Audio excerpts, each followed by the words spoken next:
To'xtadi deganda siz ova to'xtadi biz protokolga qo'l qo'ydik dedingiz. Bu emne bo'lgan protokol? O'sha tushuntirib ketsangiz. Negizden biz Tacik Respublikası'nın ökülü GKM'nin başçısı Sayın Satavuz Yatemov'un Cenab-ı Şol başlayan Tacik Mamleketlik Komisyonun üçülürümüne kol koyduk. Alt protokolga layık.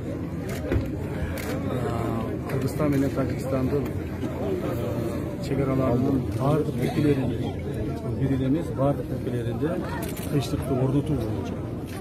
Oşo tınçlıkты ornatуу ыкмаларын жаздык. Birinci ыкмасы ошол чегара өлкөлөрүнө толук бойдон оор техникаларды, чегарачыларга тиешелүү эмес курал-жарактарды жана адамдарды алып кетүүдө. Биринчиден, экинчиден ар bir mamleket özünün oşol konfliktke çeyinki eğilegen gana jerin eğilip kalуу. Kimdir biri kaysidir bir mamleketin territoriyasına kirip ketken bolsa, oşol jerde tez aranın içinde adamların, asker teknikaların, jana asker adamların çıgarуу boyunca. Bu ekinci.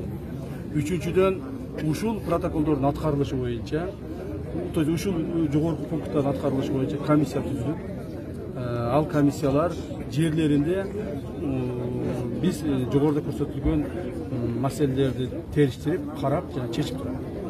Кайсы бир маселе чечилбей атса, же болбосо бир туура эмес чечилип аткан болсо, мага ошо Кыргыз мамлекеттик чегара боюнча комиссиянын төрагасы мага жана БКМдин башчысы Ятимовго Тажикстанга түздөн-түз байланышып biz operativ işleri жүргүзүп атабыз. Ошонун негизинде мына кече түнкү саат 3'te ушул протокол кол коюлду. Бирок бул протоколдун иштеши буга чейин эле башталган.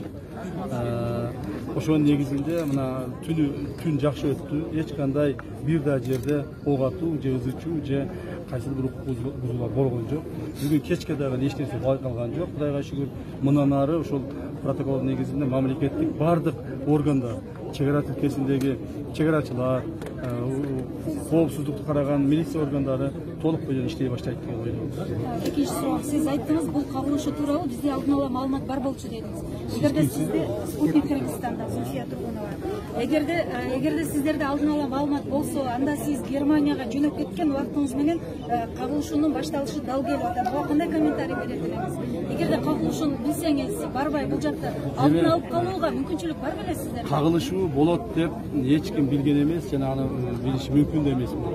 Бирок кайсы бир деңгээлде ушул чегараларыбыздагы абалдын мындай бир курчуп аткандыгы бизге белгилүү болгон. Ошол боюнча биз тийиштүү чараларды көргөнбүз. Ошол чаралардын кайсы бир деңгээлде пайдасы тийген эмес. Mamleketimizdin başçısı Sadan Koca'yı Japarov menен men сүйлөштүм.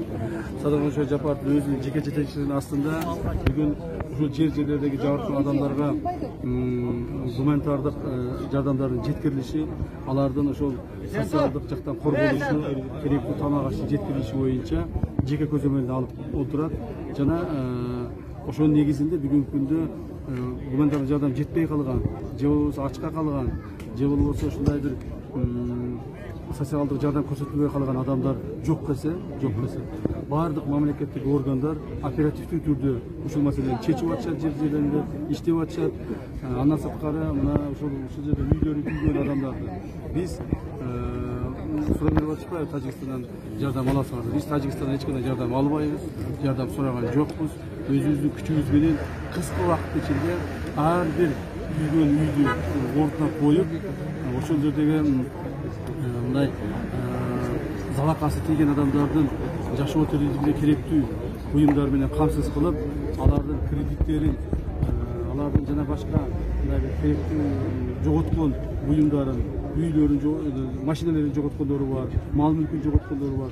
Ошолордун экинчи этап менен тез аранын ичинде өз ордуна коебуз деген пландар иштеп чыгып. Үй калыбына келгенче кайерде жашайсың? Үй калыбына келгенче мына өзгөчө кыргыздар министрлигинин берген палаткаларды жашап турушат. Анан сырткары биздин боорукер адамдарыбыз көп. Ар ким өздөрүнүн үйлөрүн берип атышат.